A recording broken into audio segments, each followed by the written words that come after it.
sithathe lethuba igama likaJesu sibingelele ekhaya uApostle DMJ weChrist Ministry Church of Miracles. Siyabingelela hlangene nathi ebusuku egama likaJesu waseNazaretha. Sicela nje ukuxolisa kakhulu ukuthi into ezithi iqalise ngahlangana kahle.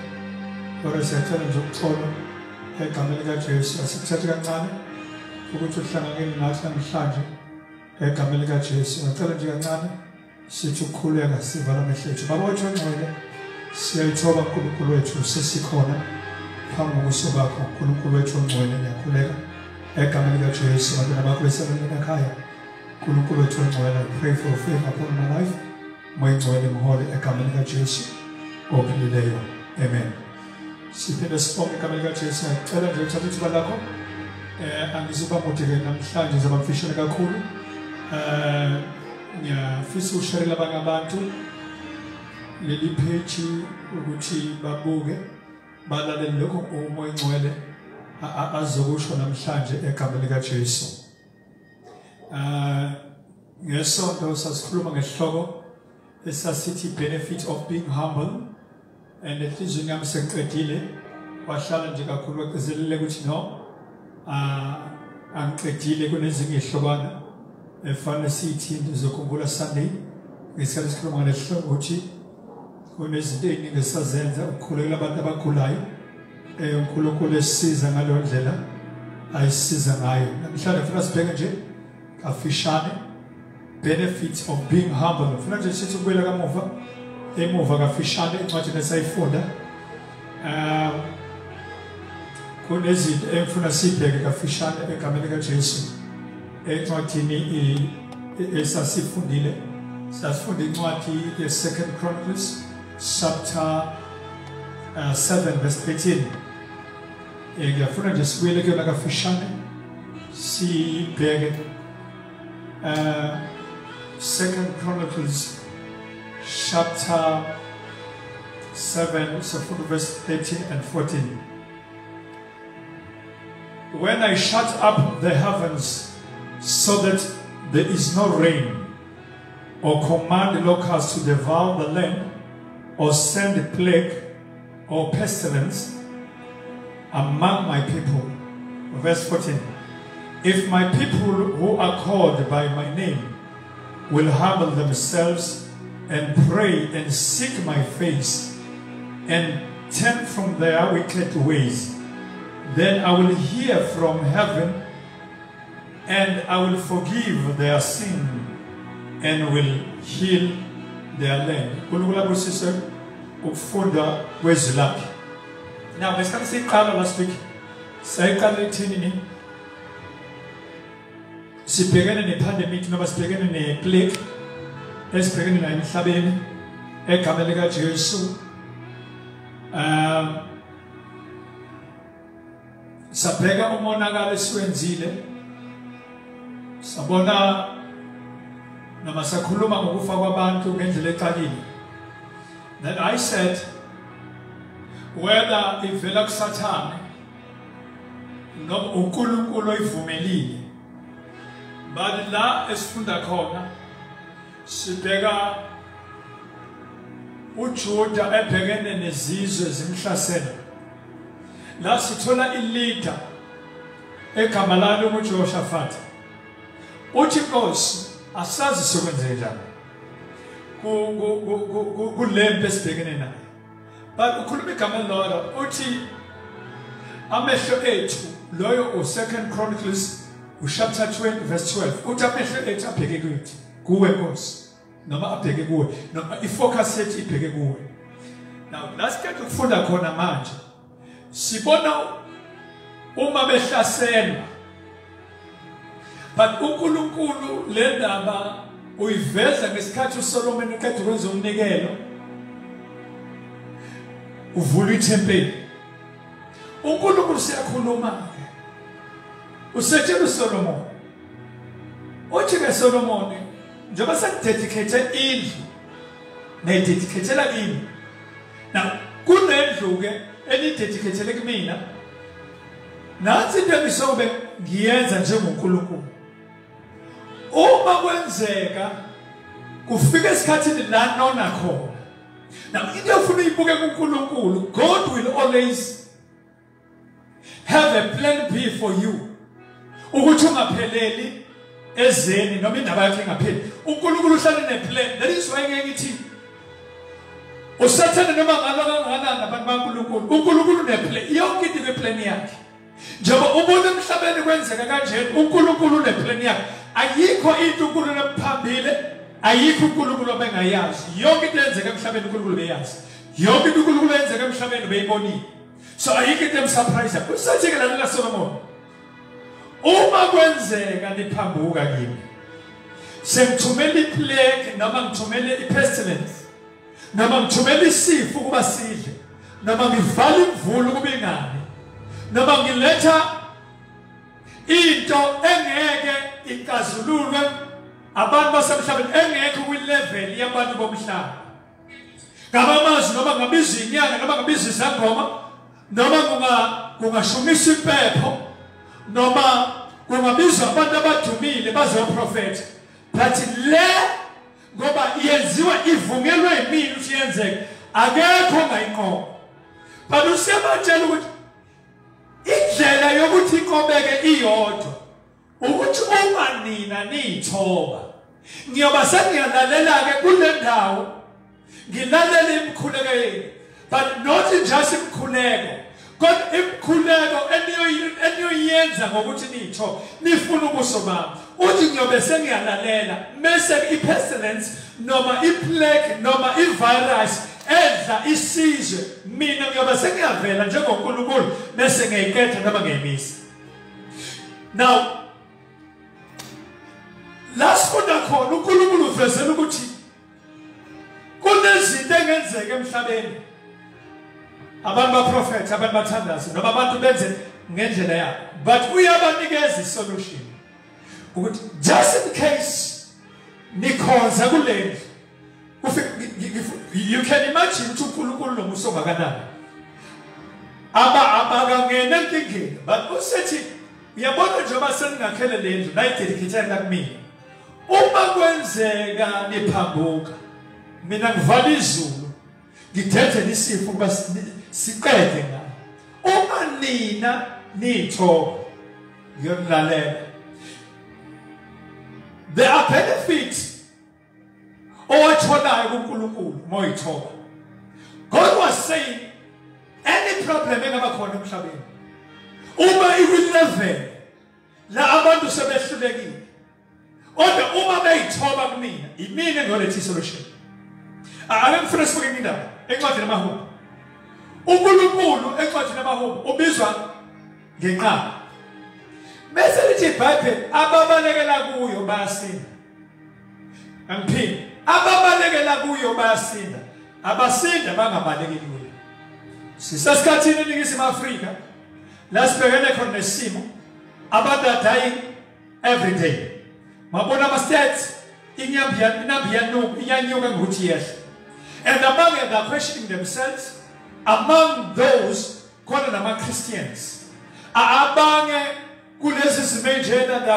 they're blaming one another, they're blaming the government, they're blaming Gishukuluku. I guess Pugas Fulame, which Uma into is to the Saganib, Umi the Sulama Fundile, Umi the Sulizaz, you call them Sul, or Kamala Jehovah. Eu Jehovah ratin ngo Jehovah ubuyabeka meselitha babalekela kuye. Ngiyithi humbleness is another way yokubalekela kuNkulunkulu uma izinto zonke sezihlulekile besizana. Ukubalekela kuye, ababalekela kuye babonana njengamagwala. Ngabama ukuyithoba isitha sigcina sithi uyigwala. Kana sanje ubaleka, ubalekela kuye yena basebhekana nempi. Uma ubalekela kuye awukhokho ukuthi kwenzekeni, usukuyithoba kodwa besebheka ukuthi yini ekubalekisile. Ngizothi abantu bakithi noma bazalwane isikhathi lesokuthi ibanga livula amehlo nazi ukuthi noma kunjeni ithemba lisekhona emthini. Now ngifuna sibheke incwadi yaseFilipi. Philip chapter 2 ngoba ngifuna sifike kakhulu kwiscripture. Philip chapter 2 from verse So from verse 8, 9 and 10. And being found in appearance as a man, he humbled himself. Who chased Lord? And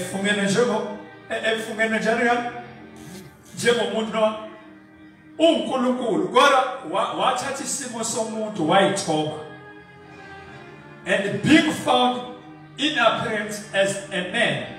Now meaning that managed as a man. God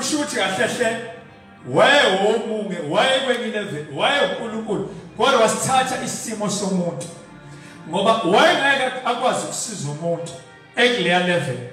So into ifuneka ukuthi that akwazi ukuba akwazi uNkulunkulu ukuthi abe ne-understanding uthi umuntu sangithumela abaprofeti ba-prophet but ungazi ukuthi abakwazi ukumsiza. So into efanele ngiyenze ngokuqhubeka lana lithi by becoming obedient to that, even that on the cross. Message 2 verse 9. Therefore God exalted him to the highest place and gave him the name that is above every name, that at the name of Jesus every knee should bow in heaven and on earth and underneath the earth. Now what did the Ikala verse 8? And being found in appearance as a man, he humbled himself. Now uJesu ngakhona sikhuluma ngama benefit okuyithoba okwehla. Efungene njengomuntu engayena umuntu oNkulunkulu. Lithi iBhayibheli wayithoba kwaze kwaba sekufeni. So abamazwi kunento ekwazi ukuhlola umuntu noma kunama situations akwazi ukuhlola ukuthi uhumble before God. Are you humble before God? You cannot claim ukuthi uhumble unless you face situations, unless you encounter, you go or you experience ama situations athile akuyiwona akwazi ukutshela ukuthi uthobekile. Akwazi ukuclaim ukuthi uthobekile ingekho into odlula kuyona. Uma lithi iBhayibheli wayithoba kwaze kwaba sekufeni, but ibona ama benefit. One of the benefits uma uyithoba, God will exalt you. If you humble yourself, you will be exalted. And akekho uzokuphakanyisa, uphakanyiswa uNkulunkulu. Uma uyithoba uNkulunkulu uyakuphakamisa. Bonke abantu abayithobile sibona ilitha yethu uJesu. Lithi iBhayibheli wayithoba. And ngesikhathi ayithobile lithi iBhayibheli uNkulunkulu wamthobi wamphakamisa. Now uNkulunkulu bekuphakamisa akathi uyithobile. Akaphakamisi kwilevel eyodwa. Ufika ukuphakamisa waphakamiswa emazulwini. Waphakamiswa emhlabeni. Nangaphansi komhlaba waphakamiswa. Wayephakanyisiwe. Uphakanyiswa ngoba uqala wayithobisa. Ufuna ulalele kahle. Awuqali ngokuphakanyiswa ungazange uyithobisa. Cela sekhaya ngilalele kahle. Ongilalele kahle. Awuqali ngokuphakanyiswa ungazange uyithobisa. Abanye abantu bamthatha bayithobisa wisula. Awusona isula uma uyithobisa. uJesu uma inkosi. iBhayibheli lithi wayithobisa. Eyinkosi. Bese ukuthi uyise uNkulunkulu ngenkathi uyithobisile wayesemphakamisa. There are benefits mawuzehlisiwe. Ubuwazi into ngomhlaba kunabantu abaluza ama positions athile bangawathola. Hayi ngoba bekufanele bawaluze. Baluze ngoba esikhathini endaweni noma kwi-role abafana idlale yokuthi uvele wayiphakamisa. Kanti ukuyiphakamisa kuzokubenza ukuthi aluze ukuthi uNkulunkulu amphakamisa. Amen. Kunabantu noma ngikhuluma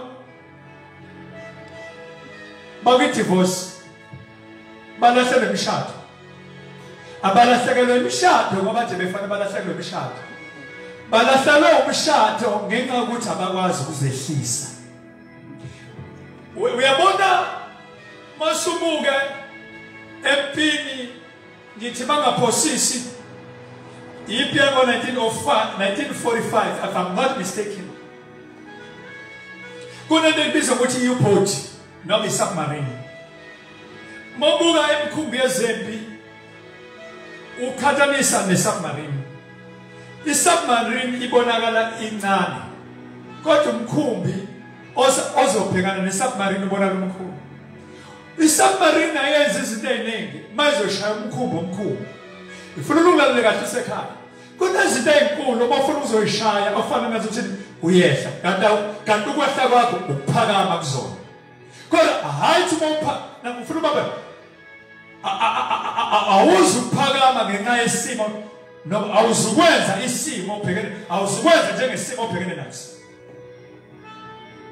Bathi submarine ebhekene nomkhumbi into eyenza yeveli inyamalala.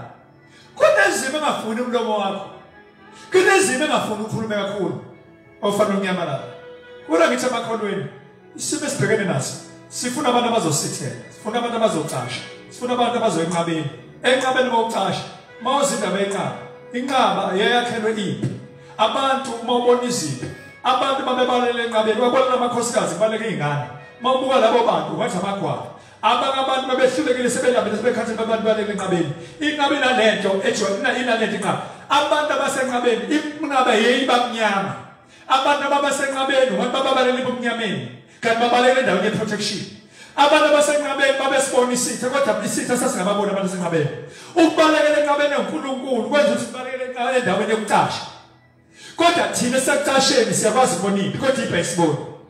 Ngizothi njengamanje bazalwane isimo esibhekene naso sibiza abantu abangabasakhuluma kakhulu kodwa sibiza abantu abazohlehla kuba ngathi bayaqasha ukuthi babaleka njengenqaba kanti baqashe enqabeni. Ngesikhathi beqashe enqabeni khona izinto ezenziwa abazalwane enqabeni. Enye into eyenziwa enqabeni ukuthandaza. Into eyenziwa enqabeni ukudumisa. Enye into eyenziwa enqabeni ukuphakamisa igama likaNkulunkulu. Lalela. Kunezinto ezilozayo ongathobi. Kunezinto ezitholayo mawuthoba.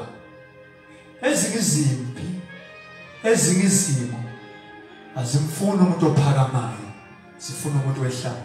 I-submarine yayingena ngaphansi komkhumbi. Kwakubona lo mkhumbi usucwilile. Kanti i-submarine ivele yawubhoboza ngaphansi wacwila. Wabona i-submarine ibona umkhumbi. Umkhumbi umele impi enkulu. La sibona uJuda under the leadership of Jehoshaphat neziphi noma izizwe zimhlabisela yena. Into abayenzayo bathi soba njenge-submarine. Sokuqubuka sesiqubuka ngaphansi kodwa ama-results azobonakala ngaphezulu. Now ngesikhathi beya kuNkulunkulu bathandaza. Umoya kaNkulunkulu wehla wathi ehlelani kubo. Leyo ayinikwanga ngo-Israyeli. Kodwa i-Israyeli wabe secaphuka izinto zezinto. Lalela mawehla unikeza uNkulunkulu ithuba ukuthi aphakame phezulu kwempi obhekene nayo. Angiphinde. Mawehla wenza ukuthi uNkulunkulu aphakamele impi obhekene nayo yena bese yakuphakamisa. Uma siyithoba uNkulunkulu uyasiphakamisa. Now number 2. Namanje selapha. Uma bheke eBhayibhelini lakho kunendoda eBhayibhelini egama la Moses. Mawufunda incwadi ya Numbers chapter 12 verse 13. uMoses ubonakala njengendoda eyithobe kunabo bonke abantu emhlabeni. Ngendlela ayithobe ngayo uMoses uzobona ukuthi abaprofethi bonke abakhona eBhayibhelini akekho umprofethi owaba njengoMoses before and after owabona uNkulunkulu ubuso nobuso. But into ezoyibalula yeke weakness yokuba nenhliziyo encane kaMoses. But into ezoyibalula ngoMoses lithi iBhayibheli Moses was a humble man on the surface of the earth. Ngamazwi uMoses kubo bonke abantu ababekhona uMoses wayenjengomuntu othobile. Now let them talk about Moses. Yamenza ukuthi abantu abamvukelayo, people were rebelling against him. uNkulunkulu avela dile nabo uMoses engenzanga engashoko lutho. Uyithoba uNkulunkulu kuneziphi avela dile nazo, kunezitha adila nazo. Wena ungazame usho lutho ngokuthi nje uyithobile. Asibukeni. Ubonakala uMiriam noAaron. uMiriam noAaron bamela abazalwane abalokuzaneni, bamela abazalwane abangakuvukela phakathi emsebenzini kaNkulunkulu. Bathi uMoses akakhulumele lutho uyithulele. Ukuthula kwaMoses engathule, okay, ufuna uhlolise lento. Khona abantu abaquiet la emlonyeni, kodwa enhliziyweni kunomsindo kuyaxokozela. Lento kuba humble, ishi peace nasenhliziyweni. Wayithobekile in such a way that uma abantu berebel against him, uNkulunkulu vele ecasuka. uNkulunkulu engashongo lutho uMoses. uNkulunkulu vele ethi weMoses, weAaron nawe Miriam ozanda. Nihlebelana ngoMoses. Ngabamazi ukuthoba kwenza ukuthi uNkulunkulu adile nama issues wena ungakadile nayo. Humble yourself before God. He will exalt you. Uzokulwela izipho wena ungayilweli. Number 2. Umufunda incwadi kaEsther chapter 2. Uyithoba kulethi favor kaNkulunkulu empilweni yakho. Ampheli. Uyithoba kulethi favor empilweni yakho. La sibona intombazane ebengenayise ingenanina. Igama layo uEsther. In the book of Esther chapter 2. Uyazi ukuthi uma uyithobile kunabantu abasusa kwiposition wena ubekwe kwiposition. Ifavor igama lelonke. Iposition noma uthatha iposition athi ungayideserve. Ngenxa yokuba humble. Funa ungalele kahle kuleli. Unohlobo labantu oluthi mina nje ngiyithobile phambi kaNkulunkulu. The question, uyamazi uNkulunkulu? Wakwambona wakwaya kuyena. Listen, let me be honest to you. You can't be humble before God, failing to be humble before people. Let me say it again. Ngeke claim ukuthi wena uhumble phambi kaNkulunkulu kodwa unempakamo kubantu. Awukwazi ezulwini. Awukwazi eNkulunkulu. But uNkulunkulu ubekela abantu. Uma ufuna ukuyiprove ukuthi uthobekile kuyena, akubekela abantu abazothi bebekuvukela. Ubona le character kuba humble. Mawufunda kahle eBhayibhelini. Uthengela abazali. Wazoba nomzalo obizwa ukuthi uMordecai. And I strongly believe ukuthi uMordecai umzali kuEsther kunezinto abemfundisa zona. Kwangathi umfundisela imanje kanti umfundisela ikusasa. Lento ebibiza ukuthi uEsther ngesikhathi engaphansi kaMordecai emfundisa okukufundisa kamsana nokukhuzo, okukufundisa kamsana nediscipline. Kunabantu abekuba discipline. Unabantu othi baba discipline abadube. Kanti abadeduba baduba impilo yabo, baduba ikusasa labo. Kodwa sibona intombazane eyathola ifavor enkosini. Yayithola ukuthi kunomuntu eyithobile ngaphansi kwakhe kubizwa ukuthi uMordecai. Kanti njengoba eyithobile, ukuyithoba kwayo kuzoyilethela ifavor phambi kwenkosi. Sithola ngelinye ilanga uma inkosi ibizwa ukuthi kuzomodelwa. Ibiza inkosikazi ukuthi izomodelwa uVashiti waphakama. Kunabantu abaphakeme kanti kunabantu uNkulunkulu abaprepare. Akuphinde lento uyithoba ukwezinye indawo kanti kunabantu abakwenye indawo. Ngesikhathi uyithobile akekhuluma nomuntu oseva kwi-department ethile, nomuntu wena useva kwi-department ka-government noma useva kwi-private company noma useva ebandleni ngaphansi komfundisi. Njengoba useva sometimes abafundisi kunalento ukuthi kuba ngathi abayiboni into oyenzayo. but uqhubeka unokuyithoba kanti njengoba uyithoba awubona ukuthi noma kuba ngathi umfundisa ngabona bani ukhona obonayo njengoba ekhona okubonayo you are preparing yourself or God is preparing you or you are drawing in favor kaNkulunkulu kuwena uthi ngelanga mase kushaya isikhathi esiright uNkulunkulu akwenzele ifavor kuzwakala kubizwa amantombazane ukuthi azomodela yaba khona nale ntombazane ebinomalume umalume wayo okuMordekhai ngoba before uNkulunkulu akuphakamisa kunala kubeka khona kunedesk akubeka lona kule class ukuthi ufunde nje ukuyithoba ngisathi bazalwane ake siyithoba noma ngabe kuphi izithoba uNkulunkulu okuphakamisa ngesikhathi uyithoba uNkulunkulu lethele ifavor uEsther wathola ifavor phambi kwenkosi kodwa akaqalanga enkosini waqala phansi waqala kumuntu wasemageyithini waqala kumuntu onganakekile wayeseva naye ngoba ngeke usevwe okay ngeke abantu bakuseve kahle kanti ngesikhathi sokuseva esasidinga ukuthi uyithobe wena uzange ukuthi uyithobe khona ezinye izinto abantu abayivuna manje abacathi lezi zinto bayivuna manje bayitshala bona so humble yourself you are drawing the favor of God in your life humble yourself uNkulunkulu uzokuphakamisa uNkulunkulu uzokulethela ifavor. Number 3, there are people, that characters in the Bible athe ithobile uNkulunkulu waphamisa uNkulunkulu wawulethela amafavor uNkulunkulu wawulela izipho. Ukufunda David was a king. Kunento engifuna sibalile ngoDavid.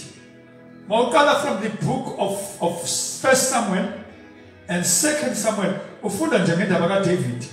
Kunento engifuna uyibheke ngoDavid nge-8 uDavid ngoba akwenzeki umuntu oyithobile angabikho phakeme. Alophile. Akwenzeki ngesikhathi uyithoba. Ngithenge esonto izinto emhlabeni zihamba njengamawele. Zihamba parallel. Akwenzeki uyithobe kanti akekho iphakamisile. Ake ngidlule leli page kancane ngidlule.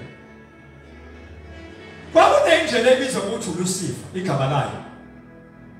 uLucifer ngenxa yeposition, uLucifer ngenxa ye-role ayidlalayo. uLucifer ngenxa ye-office.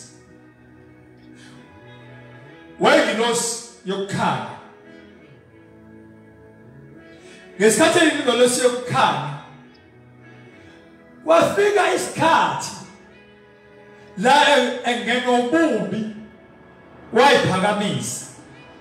Akwenzeki uyithobe kanti akekho uyiphakamisile. Akwenzeki uzehlise kanti akwenzeki angabibikho oyiphakamisayo ngesikhathi uzehlise. Uyabona njengoba wena uzehlisile kunomuntu okwiposition yakho uyiphakamisile wena uyazehlisa njalo bakhonto enzayo kwelinye iside ikhona into enzekayo kwelinye iside. La ngesikhathi eyiphakamisile uSathane yamlahlekela iposition yakhe walahlekelwa iposition yakhe ngesikhathi eyiphakamisa uvela walahla. Angiphindele wayiphakamisa uMikhayeli. The Bible says ayizange isafungana ngoba indawo yabantu abayiphakamisayo kabisatholakala. uSathane why he exalted himself and ayitholakalanga indawo yakhe ezulwini. Wavela walahla ungakhohlwa nomhlaba kwangawona wakhe. Walahla ingakho yena ebuzo ukuthi uvelaphi uthi kuvele kuzulazuleni emhlabeni ngoba ayisatholakala ngenxa eyona nje he failed to humble himself because of the higher position uNkulunkulu amnikeze yona wazehlisa walahlekelwa iposition yakhe yamlahlekela forever. Kunabantu bazalwane pride yenze ukuthi abantu balahlekelwe into zabo forever. Wazongena office in wrong. Satan is an office. Quite an anti-free. Why to miss? Why to miss? kanti wazi ukuthi uNkulunkulu khona ngeside aliprepare ukuthi ngoba uyahluleka wena uzoprepare abantu ingakho abantu ingakho sizondwa kangako sathana kanti njoba eprepare kunabantu abazokwenza lento ade yenza funa ibaba kunomuntu obenza lento esiyenza manje Ndumiso akaphindanga wayenza waxoshwa uma sibheka uDavid uNkulunkulu ugcobe uSawulu wamgcoba ngesandla sika Samuel i-anointing leyo and wathola iprofesi uSaul as a result of being anointed by Samuel. Kwahamba ngithi akwenzeki umuntu ayithobe on the other side angabibikho iphakamisana. Ngesikhathi ayithobile mfana kanti kuzokwenzeka egcotshiwe ubani uSaul. Kanti kuzokwenzeka umuntu oyiphakamisa amenikeza instruction akayenza accordingly. Wenza ngendlela yakhe. It's a sign ye pride, it's a sign of phakama. Ngesikhathi ezenza zonke lezi zinto uyazazi hamba yobulala Saul yombulalela isizwe esithile ushaya kokuqede ama-Amaleki yena udisadele kwakhe. Usenzela umhlatshelo akabizi ukwenza umhlatshelo umuntu ofanele enze umhlatshelo umpriest uzenzela kwakhe. Kanti ngala kunoyicebo kaNkulunkulu osekhethiwe. Funa simambe uDavid. Benefit of being humble. uDavid uyilusela izimvu. Lezi zimvu ayilusayo akuzona zakhe. Izimvu kayise. Uma esehlathini uyadumisa. Dumisa uNkulunkulu. Ungathi njengekholo elenza izinto phambi kaNkulunkulu abantu bengaboni. Uzenze ehlana. Kanti uNkulunkulu nalezo beka khona phambi kwabantu. Mezenza zonke lezi zinto kulibhere kulibhubesi. Ukwenza izinto bethula. Kodwa uzokala bese dumisa. Kwahamba wagcotshwa naye. Wena khuluma nomuntu ogcotshiwe. uNkulunkulu. Ngesikhathi uNkulunkulu ekugcobile, ungamphakamile umuntu ogcotshiwe. Angiphinde. Ngesikhathi uNkulunkulu ekugcoba, akagcobele ukuthi uphamele abantu. Bazalwane, mabuka in the body of Christ kwenzeka into ehlanganisa namadimoni.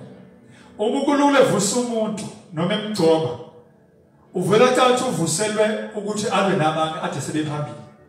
Kanti makuvusa umuntu uvusela ukuthi azobamba naye emsebenzini kaNkulunkulu. uDavid uma segcotshiwe akagcotshwa mase eyosusa uSawulu.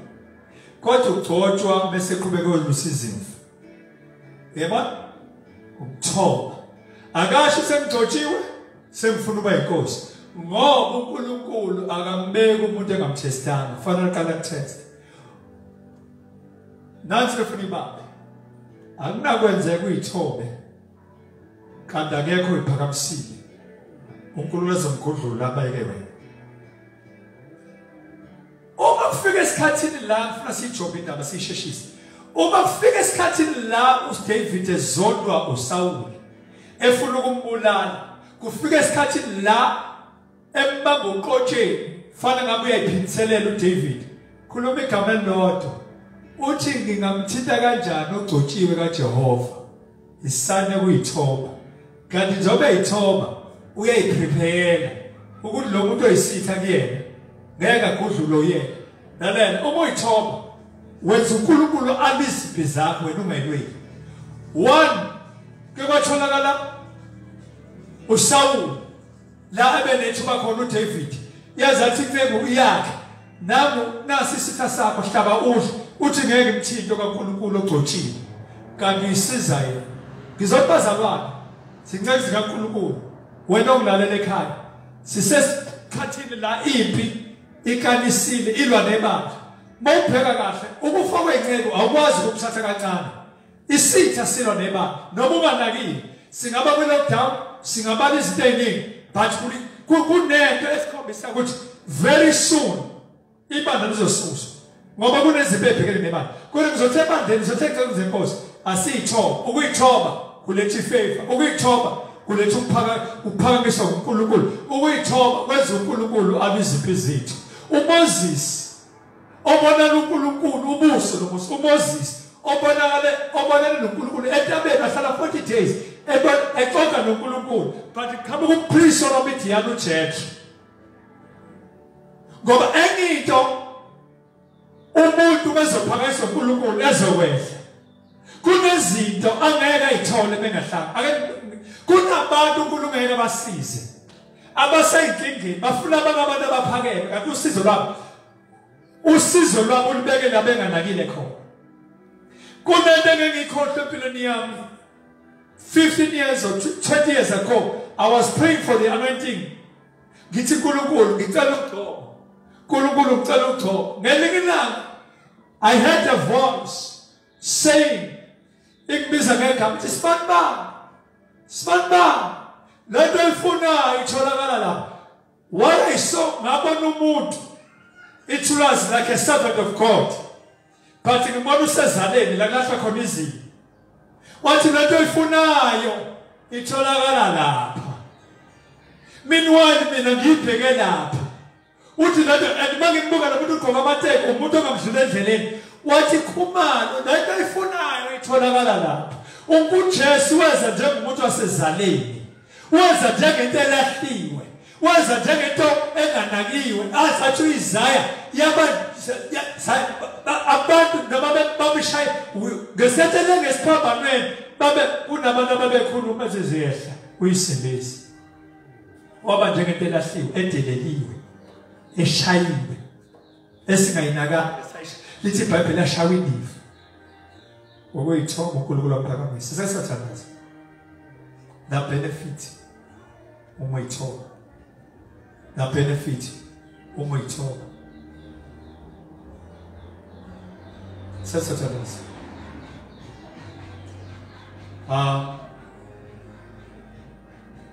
when I was praying, sikhulula abantu ekwahlala enhlizweni yami ukuthi abangese bamthuka uNkulunkulu. Uzobona eBhayibhelini encwadini yeSamuel, iBhayibheli likhuluma ngesikhathi whereby uNkulunkulu edele one of the plagues eyayitingela abantu. And lithi iBhayibheli ekutheni abantu baphenduke, abantu bamthuka, abazali baphenduke. Ungabona ama-social media, ungabuka emaphepheni, ungabuka izinto nezingephawula abazalwane, abantu bayeke ikhosongo labo lokuthi masekunjena thina siyathandaza. Sabantu bomthandazo, siyothandaza egameni likaJesu. Sabantu beprayer, sabantu bokubiza uNkulunkulu, sabantu bokuthi masekunjena siyithobe. Bengabala kushona ilanga, kunabantu abayithobile uNkulunkulu waphamisa. Moses kwentabeni unokuvala ngaMoses, but mekubonakala edile nabantu ababa 3 million efuna ubakhanselisha bonke, edile nama-problems abo. Kusuka umuntu esingazwanga kuthiwa wayehlala noNkulunkulu noma bonana noNkulunkulu bosinobuso. Igama lakho uJesu wathi lalela Moses, akwenze nje, awukhethe induna yenkulungwane, induna yekhulu, induna yeshumi ezobhekana namagruphu athile. Wena uthathe ama-messages from God watshela abantu, because akekho udile nazo zonke izinto. The question is, yini ezithi Moses uNkulunkulu ekuphakamise kanjena ulalela umuntu ongazange kuzwakala ubizo uNkulunkulu, ulalela umuntu ongazange ahlale noNkulunkulu entabeni, umlalele? You can't do that unless on the spirit sokuyithoba walalela uMoses so that ezoqhubeka nempilo. Kunabantu abangayiqedi ijeni yabo yasemsebenzini enkosi engathi baphakamile. Kunabantu abangafiki lapho beyakhona, ngabe uyakhula ekhaya, ngabe ubhekene nasiphi isimo, kodwa sizothi uNkulunkulu uma wangenelela Israel ungangenelela nasePlezitho uma unganelelile kuIsrael ungangenelela emshadweni wami uma ungenelelile kuIsrael ungangenelela kwisimo sabantwana bami ungangenelela ebandleni angangenelela nakuwena mfundisi angangenelela nasebandleni angangenelela nasesimeni sasifaka free emhlabeni wonke Father igama likaJesu we pray uNkulunkulu okhona emandulo khona ngekhathi zonke egameni likaJesu Kristu waseNazaretha nakulami ubeni ongibukele ekhaya uyasibona isimo abhekene naso isimo abhekene naso wanjelwa abantwana wanjelwa umkhwenyana wanjelwa unkosikazi wakhe egameni likaJesu abelo mzali baba ngiyathandaza buyisithemba qinisa baba wethu ogcwele ngiyakhuleka egameni likaJesu nakulokhu layo emzimbeni wakhe inyama iyakhuluma ukuthi uzofa because ufundile abaphephele wabona kuma TV ukuthi abantu ababanjwe le corona bayafa I pray in the name of Jesus Christ of Nazareth ukuthi wena corona egameni likaJesu emzimbeni wakhe awunamandla in the name of Jesus Christ I pray for you baba la mhlungu in the name of Jesus be healed kuleso sifuba kulelo khanda be healed in the name of Jesus be healed kulula kakhulu ngegama likaJesu khululeka ngegama likaJesu be free ngegama likaJesu be delivered Father we pray in the name of Jesus Christ we humble ourselves uNkulunkulu wethu ogcwele siphakamisa wena igama lakho lihle wena wethu uNkulunkulu wena wethu Nkosi ongasinqobela olesi simo esibhekene nomhlaba wonke siyithoba egameni likaJesu biza nebandla lakho biza nabangcwele bonke biza nenceki zakho uNkulunkulu wethu ogcwele iphakamisa izandla egameni likaJesu ngenelela uNkulunkulu wethu ogcwele egameni likaJesu we humble ourselves ethoba phambi kwakho sithi akekho Nkosi ongasiza sidinga yakhe ingalo yelula isandla sakho ngenelela egameni likaJesu aba ngiyakhuleka khule inceki zakho ezinye zidiscourage zingcwabile abazalwane bazo ziqinise egameni likaJesu waseNazaretha may God bless you usabukile share nabanye abazalwane egameni likaJesu I believe and I hope ukuthi ikusizile le message egameni likaJesu share nabanye or like ipage ucomment mangakwazi ucomment we thank God ngalabo abacommentayo uNkulunkulu akubusise kakhulu akuphakamise akusize nomndeni wakho angenelele akuqinise kuleso simo odlula kusona sinawe siyakhulekisa we love you may God bless you Apostle Game J Khumalo webandla Christ Ministry Church of Miracles